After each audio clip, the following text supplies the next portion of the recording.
I brought one.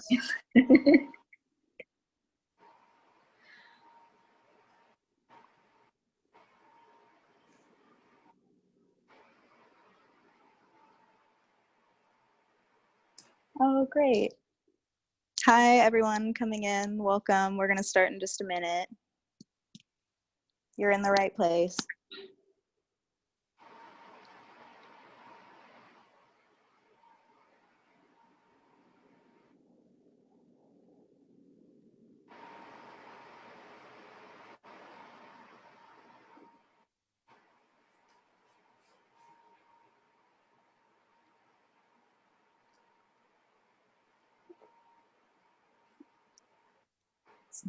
All right.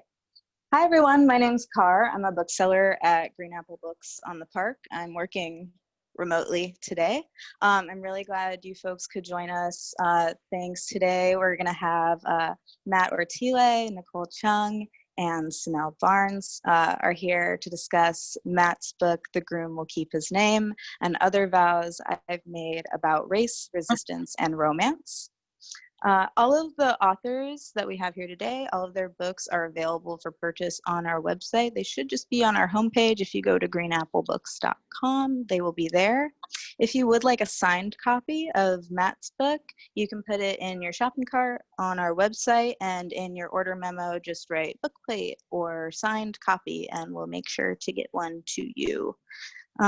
If you'd like to ask any questions during this, we do have a little Q&A box in the top corner here, and Nicole and Cinelle are going to go through them at the end of the hour here. Without further ado, I'm going to introduce our participants this evening. Cinelle Barnes is a memoirist, essayist, and educator from Manila, Philippines. She's the author of Monsoon Mansion, a memoir, and the Malaya Essays on Freedom, and the editor of a forthcoming anthology of essays about the American South. Please welcome Cinelle Barnes. Hi. Nicole Chung is the editor-in-chief of Catapult magazine, co-editor of the immigration anthology A Map Is Only One Story, and the author of the best-selling and acclaimed memoir All You Can Ever Know. Please welcome Nicole Chung. And Matt Ortile is the managing editor of Catapult magazine and was the founding editor of BuzzFeed Philippines. His work has appeared in Vogue, Condé Nast Traveler, and Out, among others. His book, The Groom Will Keep His Name, is the reason we're here today. So please join me in welcoming Matt Ortile. Thank you so much, everyone. Thanks, Car. Hi, Nicole. Hi, Cinelle. So good to see you. Hi, Matt. You as well. So I guess we'll just kick it off with, so we were planning this earlier, and I haven't really been doing many readings for tour, but Nicole and Cinelle very lovingly encouraged me to do a reading because they have yet to hear me read. So I'm very excited to share this with you guys, with you all today. And in the interest of just honesty and transparency, and I've mentioned this publicly online before, so my mother, who is a very central person in this book, she was alive when I wrote this, and she passed away this past weekend. So it's really interesting now, among other feelings, to sort of go through the book now with where we are today. And I do want to just take this moment with you all and thank you all for sharing the space to celebrate my mom tonight.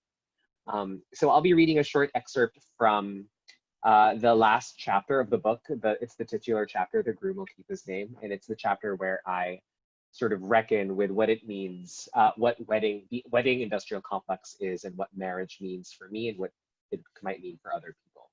So here we go. The groom will keep his name. His mother gave a toast at the wedding. Of course, we said, save the best for last. She was charming, a high school teacher beloved by her students. Though she was the clear favorite, teachers in turn aren't supposed to have favorites. But could you blame me? His mother said, gesturing to the head table. The whole dining room laughed and clapped in agreement. I smiled at her, already wiping my tears. In all seriousness, she went on, What a gift it is to have a student become like family, to care for one like your own son, only to have him become your son-in-law. She didn't do the matchmaking, but what a happy coincidence this day was. A pause, then gathered breath. If I had to pick anyone for my boy, it would be my best student. And if I were to pick a man for him, it would be my son. I grinned, and I could taste salt at the corners of my mouth. Vincent let go of my hand, dabbed at his tears with a dinner napkin. He was careful not to smudge his makeup. He leaned over to me and murmured, "J'ai promis de ne pas pleurer." And yet there he was, crying nonetheless. I put an arm around Vincent's shoulders, tall as he was, and I kissed him on the cheek. Here was a love so special, it could bring wedding tears from even the most unbelieving of Frenchmen. She raised her glass and we followed suit. To Noah and Evan. Noah was our friend from college. After a semester abroad in Sydney, he came home the summer after junior year to be with family in California. And there at his mother's kitchen table was the love of his life, helping his old high school teacher grade final exams. Evan had just finished undergrad, so he was free to visit Noah at Vassar when we were seniors. That they made a balanced pair, equal parts acerbic and easy to laugh. We knew it even then. Noah loved Evan so fully. How lucky were we that Noah loved us just the same. 4 years later, on a hike, Evan got down on one knee. Marriage wasn't on Noah's mind, and he mistook the gesture for something else. A wedding guest told us the story at the cocktail hour. "Evan was proposing, of course," she said with a laugh. "What else would he be doing on his knees?" It was a perfect wedding. Early October, a miraculously sunny day in San Francisco. We celebrated at the northern end of the city, high on a hill. The ocean view was magnificent, the breeze was lovely, and there was an aerobatic demonstration by US Navy jets. We took our seats as the procession commenced. Down the aisle came the grooms, wearing matching suits in a handsome slate gray, as Adele sang over the speakers, "Make You Feel My Love." Then came my favorite part, the vows. Noah and Evan reified the choices they made on that fateful hike, now declaring their mutual adoration and commitment in front of and with the help of their family. Noah's brother was his best man, his sister-in-law the officiant. Just the month before, I watched two other friends, both writers, make their poetic promises about all the dreams they have left to live together. And within the year, I would witness two more friends, a pair of queer men, affirm their partnership in the eyes of the law and make known to us, their chosen family, a devotion no borders could divide. On a cliffside by the ocean, Noah clasped Evan's hands in his and told him, "I love you." I sniffled into my handkerchief. Vincent squeezed my shoulder and said, "Save the tears for the toasts." It doesn't take too much to make me cry at weddings. I admire anyone who makes a public declaration of love, cares for someone who does the same in return.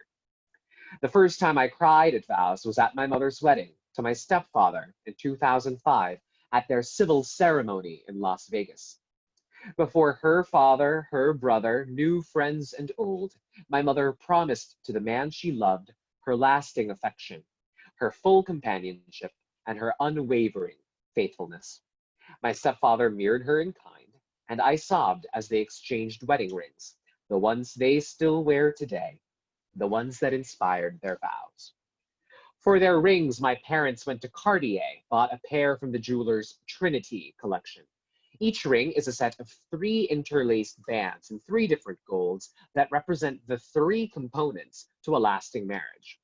Rose for love, white for friendship, and yellow for fidelity. They made this marketing lore a canonical element of their narrative at their next wedding in 2008, the one in the Philippines. The reception in Manila included live performances. My stepfather and I sang songs dedicated to my mother. 2 ballroom dance instructors, a requirement at any Filipino wedding. did an interpretive dance.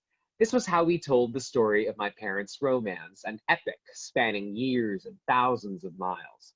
To the rapt audience, my stepfather described the love, friendship, and fidelity that sustained them across vast seas and faraway lands, a microphone in his hand as his wedding ring gleamed in the spotlight. He once lost his ring on a trip abroad. My parents were traveling for a conference when, packing up their hotel room, he noticed his bare left ring finger. My mother mentioned the loss to me when I called. My stepfather was heartbroken over it, so sad to lose this material object that represented them. But they'd already been through so much, my mother said. Been married thrice over. The third was a church wedding, at last, in 2013. It's not the end of the world to lose a wedding ring, she said, especially after all they've been through. Side by side, my parents have faced daunting foes. The Pacific Ocean, the emperor of all maladies, US citizenship and immigration services. When my stepfather applied for permanent residency, their many weddings and many pictures came in handy. He was a shutterbug, good at photographing our quotidian lives together, holidays at home, opening nights for my shows, visiting and hosting relatives, celebrating birthdays and straight A report cards, and my acceptance into Vassar. They brought albums and scrapbooks to their interviews, documents to certify an authentic shared history. Once, flipping through the photos, an immigration officer admired our countertops in dark granite in a house that was too big for just the three of us. I love that kitchen island, the officer said, as my mother recalled it, before diving right in. So, how long have you known your husband? This is what I am at liberty to say. For most of my life, my mother and my father have been, as I like to call it, emotionally widowed. So when she introduced me to my stepfather, who flew from Manila to visit us in Las Vegas for the first time, and she called him my good friend, I saw through her fib. Her face, her poker face was too amorous, gave away how wholly she loved him. When she came out to me about their relationship, she was nervous about how I'd react. I told her I loved him because it was clear he loved her too. As much as their three weddings were for themselves, my parents were also proving the solidity of their union to the US and Philippine governments, to the Catholic Church, to their peers and family. It brought home the idea that in the eyes of certain authorities, a wedding is evidence, a form of validation. To gain permission to live in this country, they were cross-examined, asked to provide evidence of their love, a romance reduced to data points. Sometimes I resent the song and dance my parents have had to perform when they've already proven their love time and time again. For years, I've had the privilege of witnessing the love and mutual support between my mother and stepfather. Theirs is a marriage of equals, each a whole person, a formidable unit together. They're each other's biggest cheerleaders and loving carers. They're exemplary of the love, friendship, and fidelity they promised, of the vows they make to each other every day. I want a life-changing partnership like theirs. Not exactly, but something like it. To replace my stepfather's missing wedding ring, I sent them to a Cartier near their hotel. They went and got the same Trinity ring, a copy. That night, my stepfather found the original. It had slipped off his finger and into his suitcase. They returned the new ring, and Cartier gave us a refund. At dinner, she passed him the salt shaker, saying he needed to bloat his fingers. My parents, as they do, laughed through it. At Noah and Evan's wedding, Noah had to jam the ring onto Evan's finger. Later at the reception, he teased his husband, "It used to fit." With one more blessing, the grooms celebrated their union with a kiss. We clapped as they returned to the grand maison behind us for photographs on the leather couches under the glittering chandeliers. The rest of the crowd followed the wedding party into the reception rooms. Meanwhile, Vincent and I hung back in the garden to admire the view. I want a wedding like this, I told Vincent. A destined love like theirs. Not exactly, but something like it. My heart drummed against my sternum. San Francisco Bay gleamed before us, a vista of pearly white boats, shimmering waters, and, fittingly, said Vincent, the maximum security prison at Alcatraz. Thank you very much.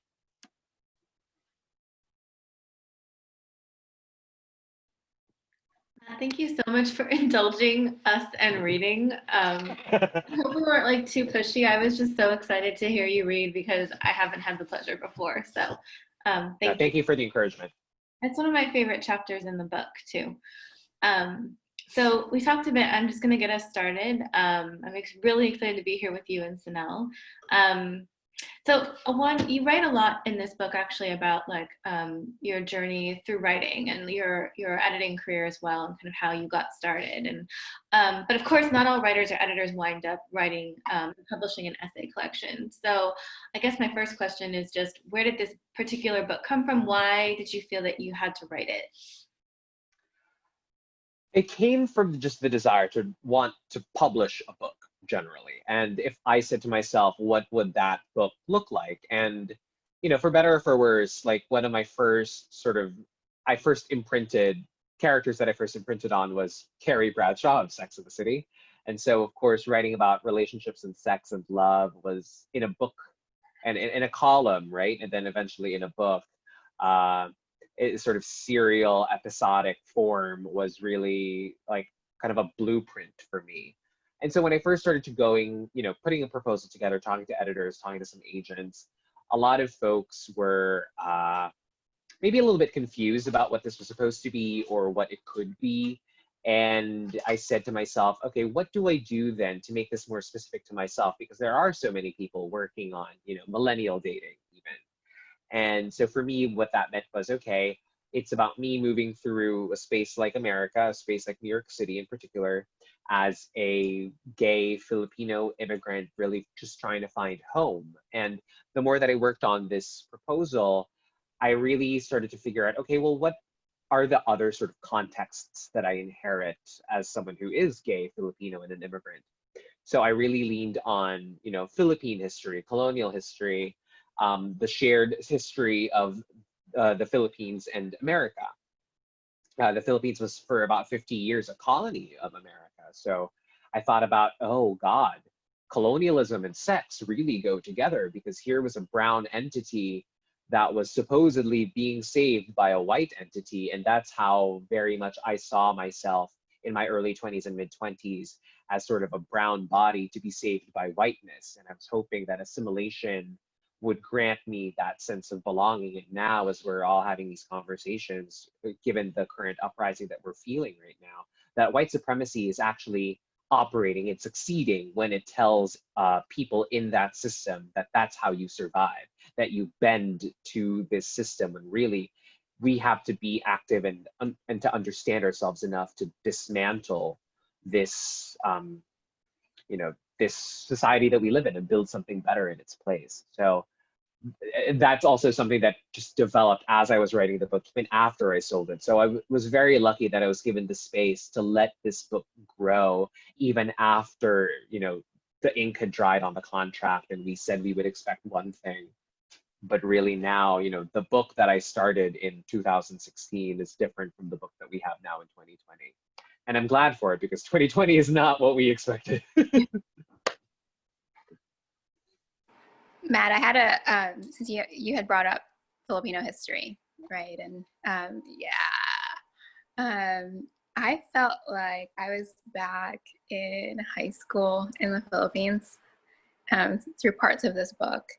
And it made me realize a lot of things that I had learned since, you know, coming to the United States at age 16, and reminded me of the things that I still also need to unlearn. Yeah. And I forget who said it, but the Philippines was basically spent 300 years in the convent and then about 50 to 100 years in Hollywood, right?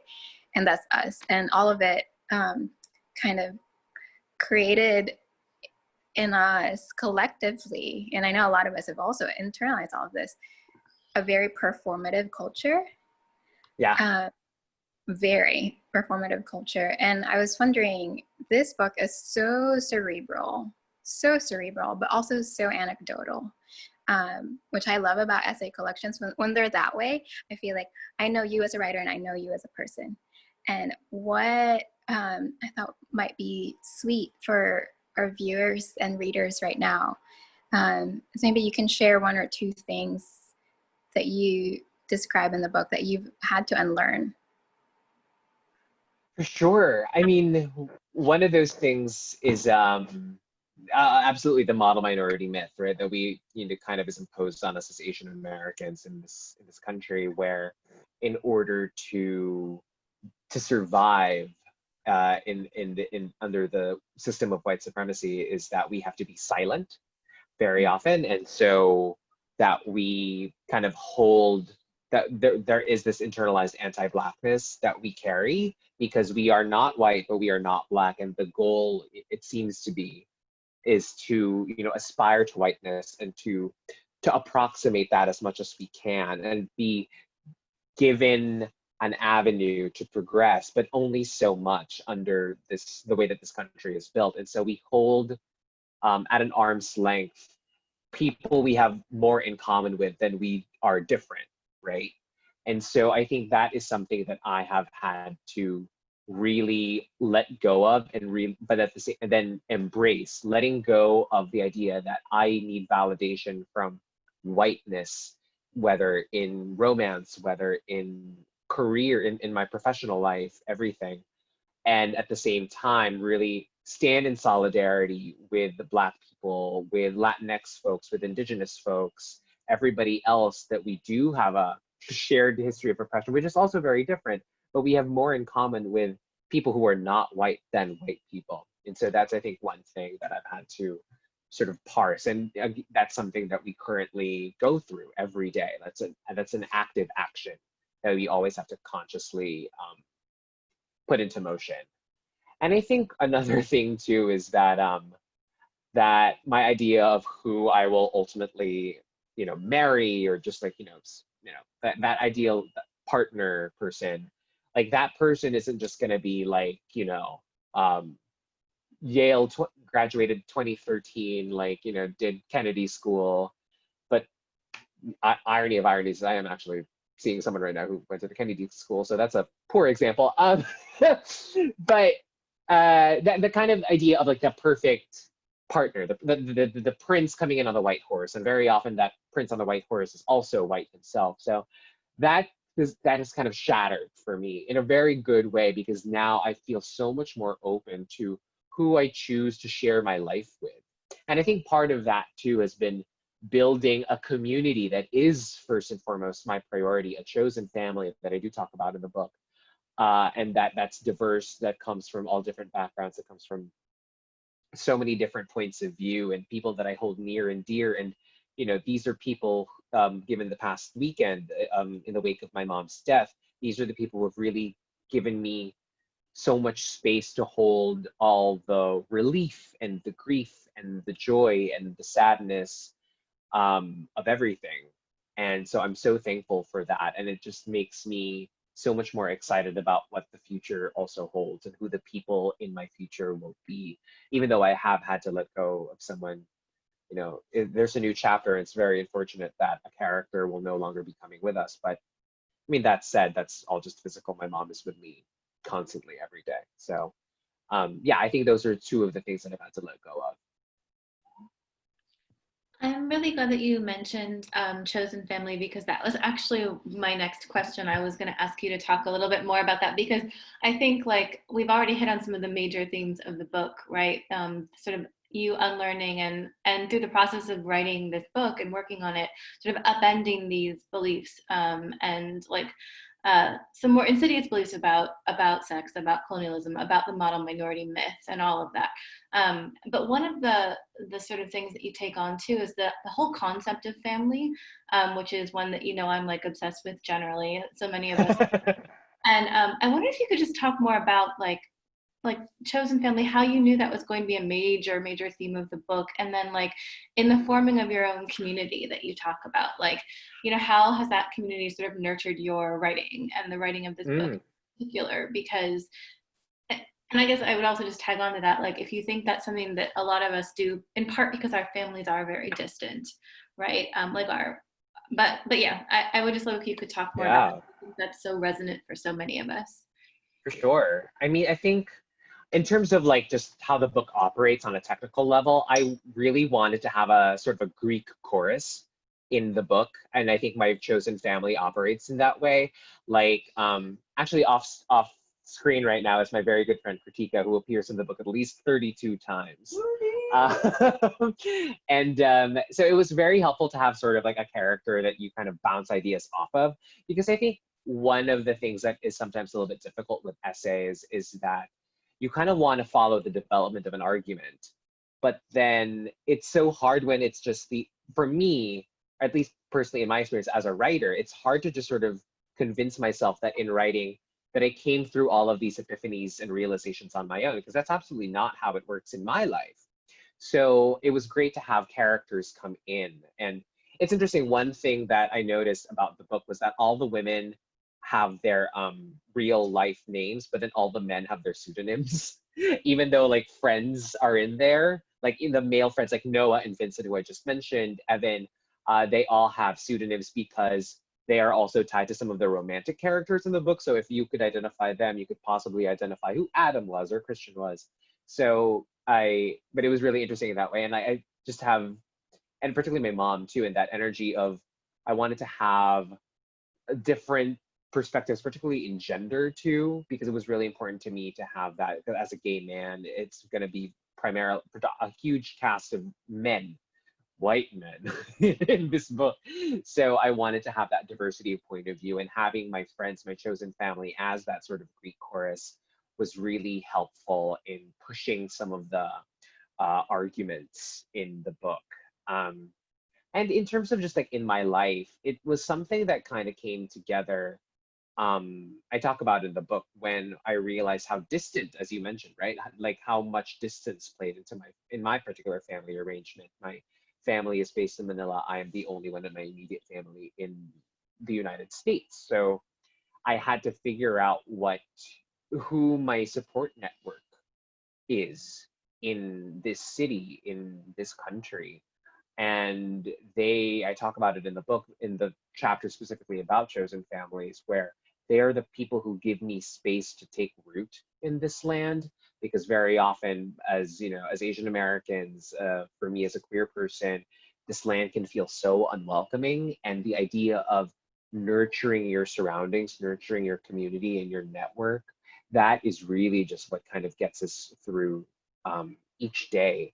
And I'm so thankful that I get to share this evening with you two in particular, because Cinelle, you are like a peer and colleague, and you know, I've edited you at Catapult, and like, you know, we've grown so close over these past couple of years. And of course, Nicole, you have been a friend and boss and mentor for, you know, almost 2 years now. And I'm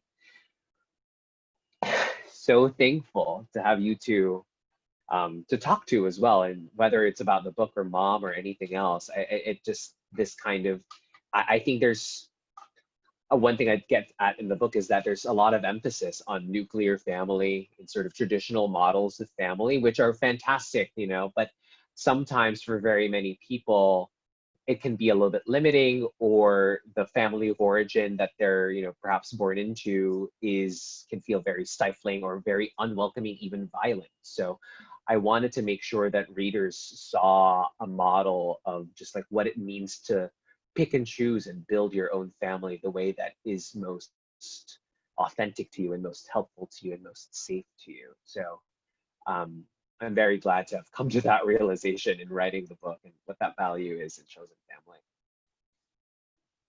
family. You kind of touched on it. So you talked about relationships and chosen family that you know, appear in the book or inspired the book. I was wondering if there were other subjects or objects or events or practices that you have that summon craft and language and meaning out of you. You know, I feel like for Nicole and I, our books came out of very particular events and very particular life experiences. I was wondering if that was the same for you.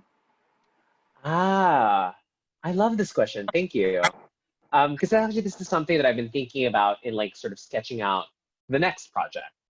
So because it is an essay collection and because it feels a little bit different in sort of the structure and shape, I think one thing that I had to do to make the book, at least I think it works, but like to make it work was sort of to figure out the architecture of it, because it is such an idea focused book.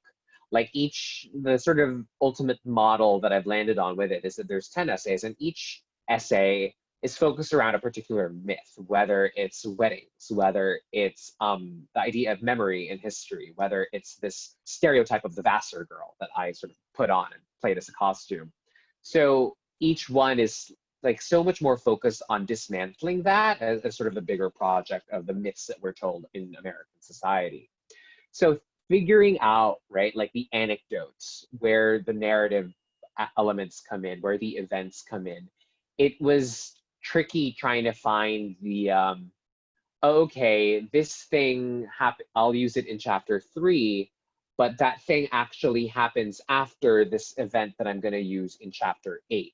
So it was really tough to like, and this is something we talk about a lot at Catapult actually, Nicole, just sort of the way that we jump around in narrative can be very tricky to execute well. And so in terms of practice and in terms of how to make that have a sort of a coherent shape, it was very much about just like, I watched a lot of television putting this book together because, and I might have mentioned this already to either one of you, but like when I was putting the proposal together, I watched a lot of The Crown, and I used that element of like, okay, here's season 2, for example, and each episode is its own contained story. It centers around a particular person or idea or theme. But all in all, like each of those 10 episodes in one season contributed to a larger arc of the main protagonist's character development, for example, in that case, Elizabeth II. So that's what I did with this. I was very much concerned about like, okay, well, the narrative of this is like the unlearning of just sort of really reckoning with what it means to be an Asian American living in America and under white supremacy. So the arc of it was like letting go of all of that, but it didn't always have to mean like it was going to be from like 2000, like we started in 2003 when I first came to the United States and then ending in like 2018 when I sold the book. So I watched a lot of TV to get a sense of that structure. And so that's how I kind of made the exercise of identifying certain points in time that I could use to complete the goal of each individual essay in service of a larger arc. How's that? Sorry, you're muted. No. This is why I was so happy to be edited by you. I need to keep doing it. I need to keep submitting to you. That's what I need. Oh, please. Oh my God. Yeah. We love you, Cinelle. We will publish you anytime. Yeah. You touched on this a little bit earlier too, but I wanted to talk about some of the history and the research specifically. Yeah. Sources that you leaned on, because I always find that fascinating. Having done a lot of like personal writing, I think people are often surprised to hear just how much research, how much background work goes in before you really even start. And I remember this, I think it was on Instagram, you posted like this whole stack of books you took to McDowell where you were working at the first time. I remember that so well. And I know some of them were like informing your work and some were like for inspiration, but like it was this giant stack of books. So I wanted to talk a little bit, if you could just share like what was some of that research, some of that background work that you did, and like, people whose work particularly inspired you when you were writing this book, and also some of the historical research. Like, did you just like know all of that cold, like from high school or whatever, or did you actually like have to do more research to work it into your narrative? two amazing authors that I brought with me to McDowell are named Cinelle Barnes and Nicole Chung. I mean, it was really important to read you guys, I think, while I was away writing the book. Because in terms of memoirs, I brought All You Can Ever Know. So that was like sort of one of my memoir reads. And I brought Malaya, which at the time was still an art. It had still not come out that fall. And I was thinking about like, what does essay structure really look like? And so I brought those two as sort of like inspiration, also as company. It was great to have like my friends with me. I brought, I think one of the most pivotal books that I like one of the keystone books that I really brought was A History of the Philippines. It's literally called A History of the Philippines by Louis H. Francia. He, I think, teaches at NYU, used to, and I know that. I don't know if he still does, but so that was like, that had the very granular details of the Philippine history that I do utilize in the book.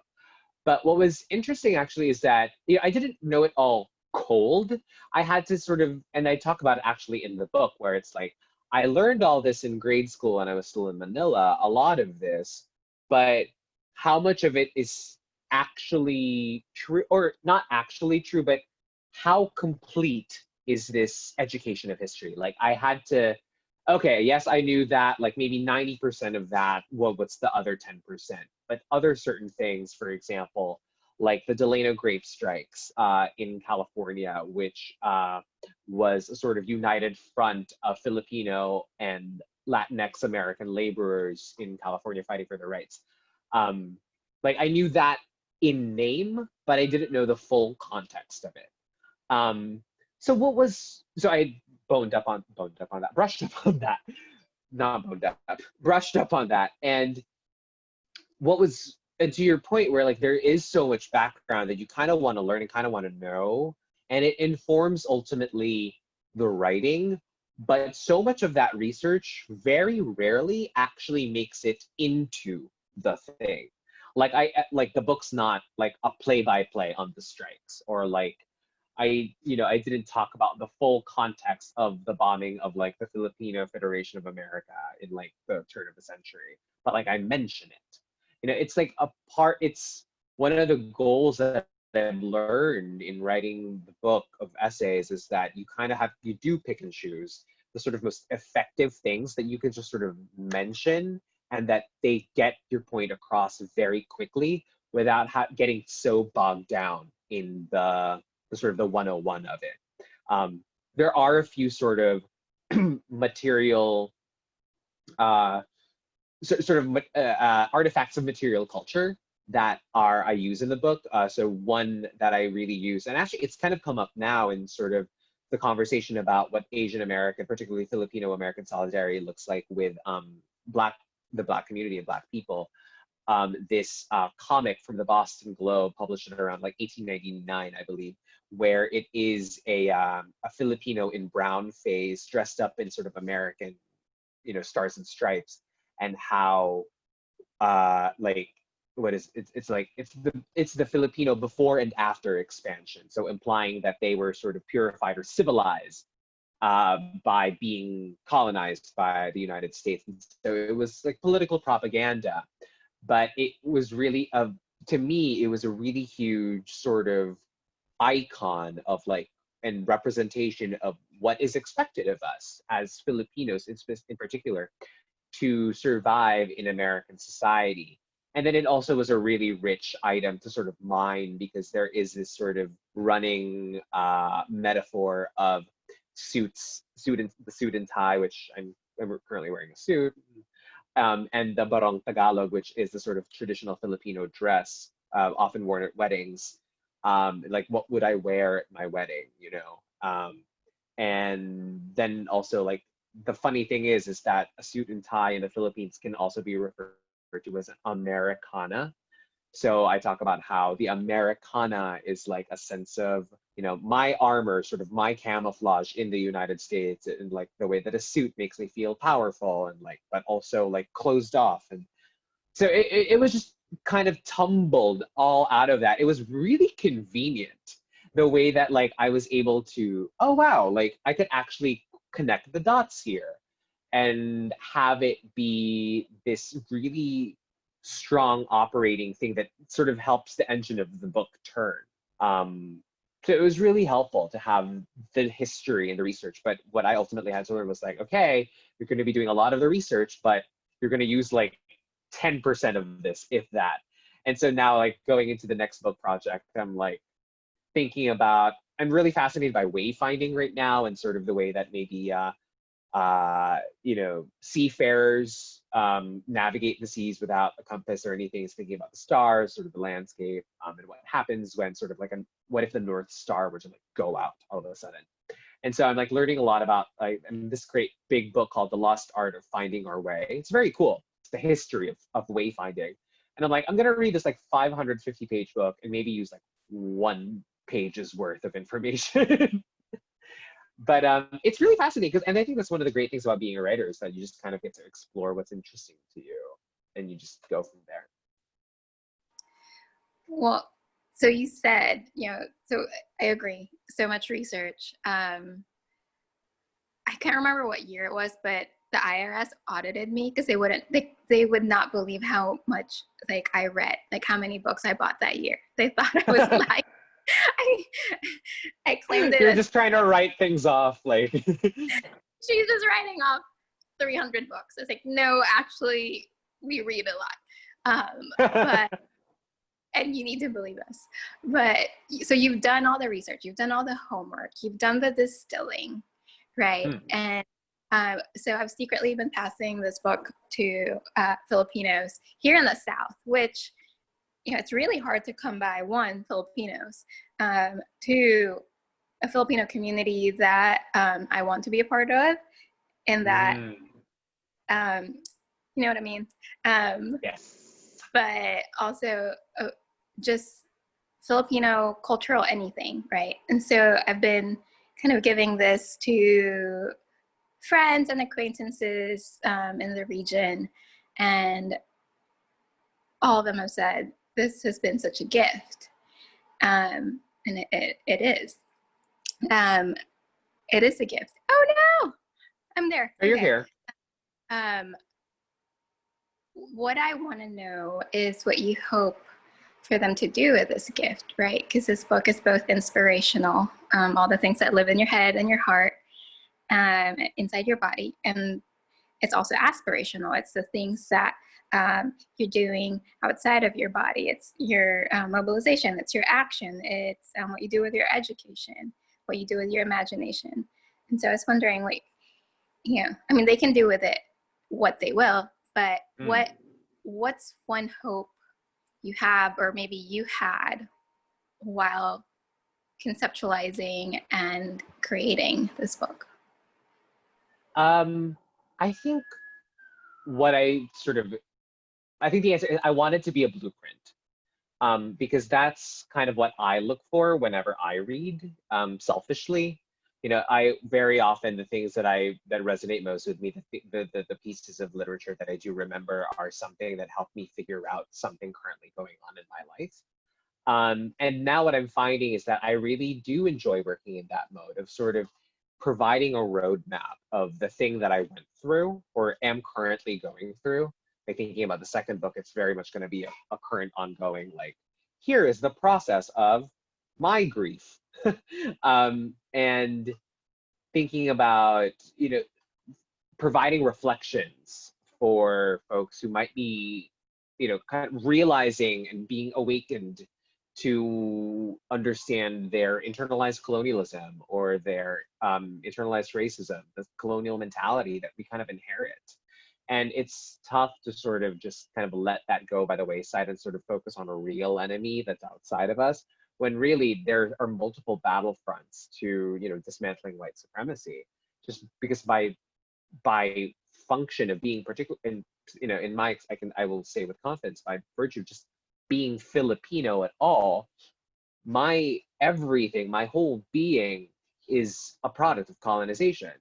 Like, I wouldn't look the way that I do if it weren't for the Spanish civilization injecting their DNA into the indigenous people of the Philippine archipelago. And it wasn't even called the Philippine archipelago before they named it after their young king, Felipe. So I really want, if nothing else, I would really just love this book to provide that blueprint, that mirror for someone who maybe is currently going through what I went through or has already gone through this process and maybe finding new dimensions to it. And I just want people to know that, there are books, but that there are books that can help you sort of put these things into perspective. And by, again, including my Greek chorus in the book, it's that this is work that we do as a community. This is work that we do in tandem with others, because it can feel so solitary to suddenly realize, like, wow, I have to really work hard to be anti-racist. But there are so many people who want to do that same work, and we want to be able to do that together, because in isolation, it's just so hard to do, and it's scary. But things feel less scary when you have people by your side to walk through the hard stuff. So I hope that's what the book gives folks. I wanted to just give the audience a heads up that this will be my last question for a bit. I want people to have a chance to ask questions, so please get your questions in the Q&A. Maybe we can go to those. We could maybe do like one more quick one if you want after this. But I want to get to the Q&A. Ask questions or I will just keep going. So I think authors are often, and maybe your last answer partly touched on this, but I think authors are often asked, did you have like an ideal reader or a particular kind of reader in mind? I don't love that question myself, but it's just, I find it kind of like just impossible to answer and a little bit limiting. And I feel like people are looking for an answer I don't have. But now that people are reading your book and it's your debut, so it's the first time you've had this experience, I've been wondering if there's if there have been particular reader reactions or feedback that have actually really meant a lot to you. There have been, and I'm getting a little bit verklempt thinking about it, and it's funny because they often come in forms of Instagram DMs, and it's, when I was growing up, it was hard to find, right? It's not that these things didn't exist, but it was hard to find literature by gay Filipinos, particularly, gay male Filipinos. And I wanted something that sort of reaffirmed my lived experience. And it was so hard because I could see okay, gay stuff, but it was white folks or James Baldwin or, things by Filipinos, but Jessica Hagedorn and I have very different lived experiences. And of course, there's a great amount of Asian American fiction and nonfiction, but it feels so, I don't know if it's reductive to sort of want something that is so close to your personal experience, but it's just so encouraging to find that hey, you're not actually that special. Someone's gone through this before you, and here's what they have to say about it. And maybe your journey will be similar, maybe it won't be. And so I've gotten a handful of messages from other young queer Filipinos, more broadly young queer Asians, male identified Asians. And they were just so excited to read everything that was involved in it, from the things like internalized colonialism, model minority, but also Grindr and Twitter and steam rooms and dating boys in New York who only exist to break your heart. It was really encouraging because now it's they're I mean, I don't know identifying details, but I'm in my early 20s and I just moved to New York, and I'm ooh, am I that far ahead of you already? Or am I that, I'm not old, but it was just really fascinating because wow, there really is now, I can kind of come from a place of not so much knowledge, but I've been there. I'm also still learning. They could be learning lessons that I won't learn until I'm 35 or whatever. But it's really cool to sort of to be able, not to be not an elder, but to sort of provide counsel in a way in the form of this book. And it's just been so cool to be able to give community and give connection to someone when they felt so unseen. And maybe I wouldn't have had the experiences that I had in this book if I had felt, more seen earlier on. Like if I'd already worked through my internalized colonialism at 19. But like, for better or for worse, this is the journey that I've had. And if a part of that journey is this really cool book, I have to say. And I'm really pleased. Cinelle, did you want to do one more question before we go to the Q&A? I'll leave it to you. I like the question that's up on the Q&A. I took a little peek, so I think let's go ahead and ask that one. Daniela said, what were the easiest and hardest chapters to write and why? Oh, Matt, you're muted. Feels like an all hands at Catapult. No, it feels like every Zoom call. I know. I'm glad Daniela asked that, because that was like, I was gonna ask you the same thing. So hardest chapter was the chapter called Balikbayan, which is the chapter that takes place primarily in the Philippines. Balikbayan meaning return country, like a country, like someone who returns to the country. Very often, if you're an overseas Filipino worker, you come home to the Philippines, you're called the Balikbayan. Or if you're a Filipino immigrant who's visiting the Philippines for a little bit, you're called the Balikbayan.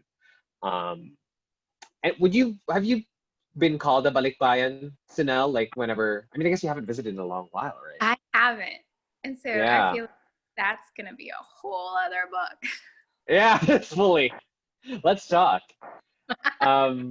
But so Balikbayan was really hard because it is just such a huge topic, and it covers like my history of growing up in the Philippines, leaving it, coming back to it.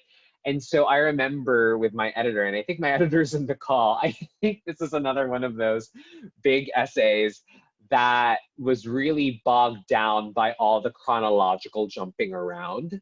And so what I ultimately had to do was just sort of write the first draft of it.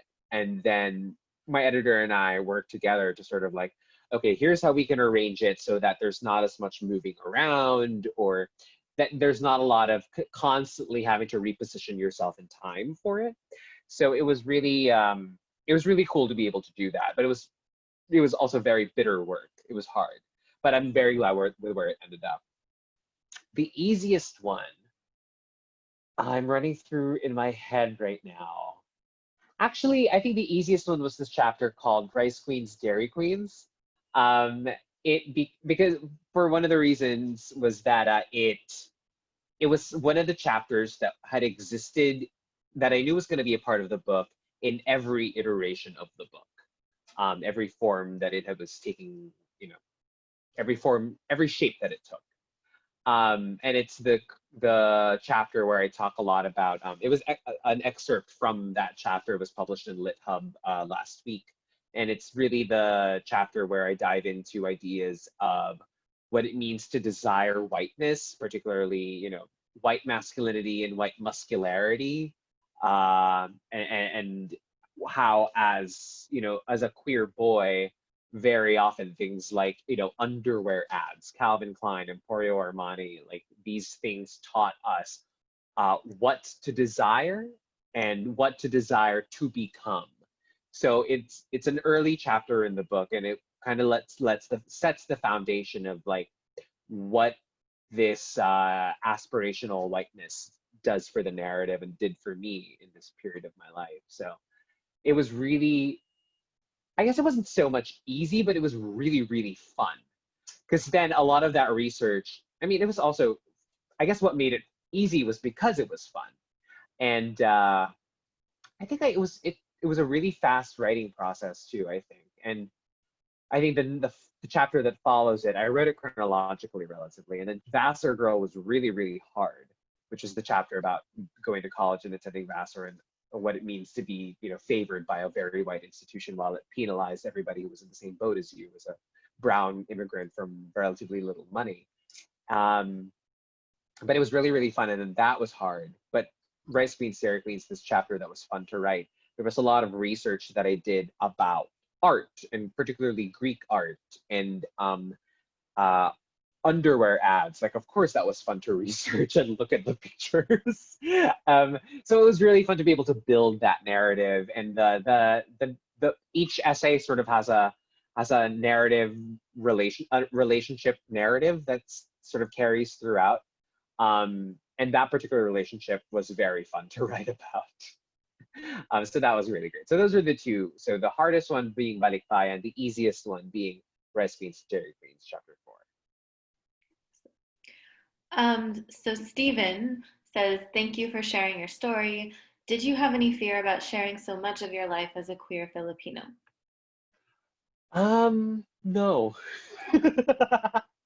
I mean, I didn't have very much fear in the way, much in the way of fear sharing my personal life as a queer Filipino, because that's just kind of how I've operated ever since I first started writing.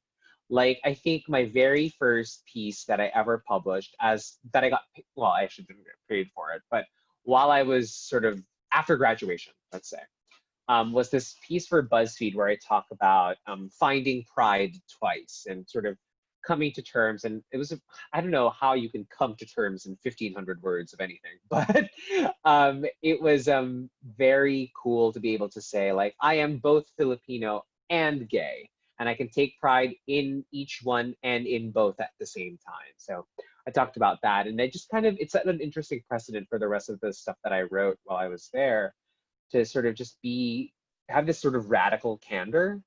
And it was also happening at around the same time of a lot of like, it happened to me kind of essays, like very much the personal essay, this thing happened and this thing happened. Like, we saw a lot of that. And I think very quickly a lot of readers got burnt out of that process. But what I just sort of kept telling myself, particularly in writing Groom, was that, you know, I'm telling all of these things very candidly, very honestly. And sometimes, you know, sort of the demons would come up, my sleep paralysis demons would like corner me wherever I was and be like, hey, no one's gonna care. But what I just really told myself was that, no, there are other people who care. There are people like you who were like you and wanting to see someone like them publish something and read that. And what was really helpful about the essay form in particular was that I did get to bring in the criticism. I did get to bring in the research and a little bit of reporting, particularly sort of personal reporting, like reporting with my family, particularly my mother. I talked to her a lot about historical stuff. And I just very distinctly have this memory of me and my dad, my stepdad, in the car coming back from the mall, picking up dinner for my mom back home at the townhouse, and me being like, by the way, tell me about the Marcos dictatorship when you were alive here, when you were living here. So it was really cool to be able to do that. But as I mentioned, what I love about the essay form is that you get to combine all of these things together, the sort of candor and the anecdotal, as well as the sort of things that people know about, but maybe also don't. And you can bolster one with the other equally. Like, I think to use this example, you know, the Marcos dictatorship is like stuff that we do know in some history books, but honestly, we can go into a whole other talk about how well the Marcos dictatorship is remembered currently.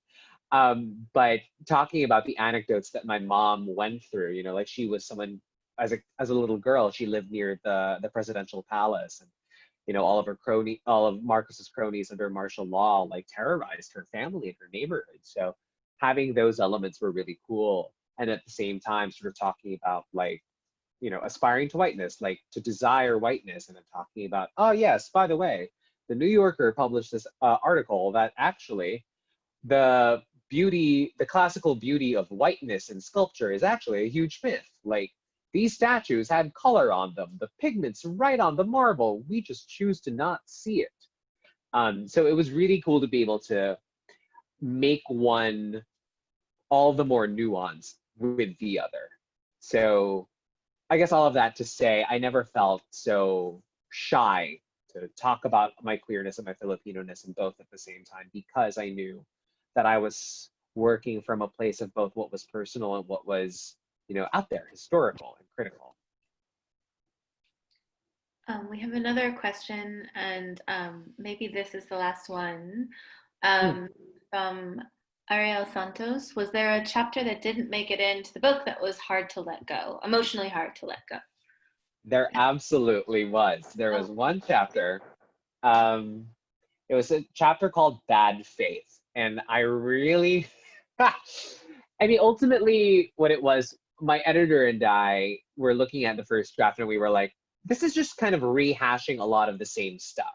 So maybe we don't need this. And you're like 10,000 words over. And I was like, great, let's kick 6,000 words out. But ultimately, what I kind of had to look at that chapter and say, and I realized was that it was about like free will. I was like Jean-Paul Sartre, like Simone de Beauvoir. I was like, meh. But also this boy. And I was just like, I feel like of all the things, this is a reach. This is a stretch. And I wasn't confident enough in the sort of argumentations that I had. But then at the same time, it was funny. Someone had also asked, did you share the book with the men who appear in it? And currently, no, none of the men who are finally in the final copy of the book. I didn't share it with any of them. But the one man that I did choose to share the manuscript with, he was in that chapter that I ultimately cut. So it was really convenient to be like, actually, friend, never mind. He was like, oh, okay. I mean, that's fine. Like, I respect you. And like, I know that this is your life and you should be free to tell it, even though I'm involved. I was like, no, it's fine. I think let's keep this to ourselves.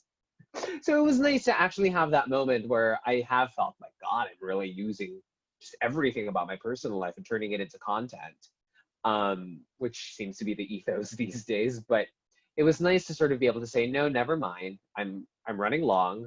I'm not confident in my argument. And also, this is something that I actually can just keep to myself until, book 2. Okay. Well, thank you so much. That was, we are over an hour now, and that was a lot, but I don't know. Cinelle, did you have any like final things you wanted to get to? I think we answered most of mine too. Matt, did you have anything you wanted to add or talk about that we didn't talk about? No, I just want to say thank you again, Nicole. Thank you again, Cinelle. I mean, I've said this already over and over, but it bears repeating. I'm so thankful to have the 2 fantastic Asian American women authors in my corner, and to be able to give counsel to you guys as well, and to be able to support you guys in any way I can. I'm just, especially now when there's so much in the world that's changing at large and in personal world.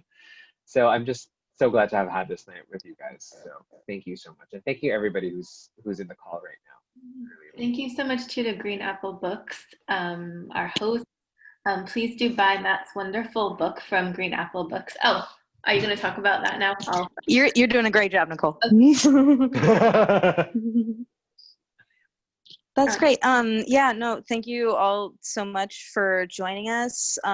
Nicole and Cinelle, thank you for your great questions. Matt, thank you for your time. Thank you everyone for joining us. And to echo Nicole's sentiment, all of these authors' works are available for purchase on our website. That's greenapplebooks.com. And unless there's anything else, this has been really, yeah, thanks, Matt. They're right there. Excellent.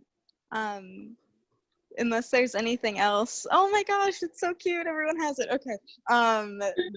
Then they're all available on our website. And this has been a really great conversation. I'm happy to have been able to hear it. And thank you all for participating. Thank you so much. Everyone have a good evening. Bye. Bye. Thanks, you guys. Mwah.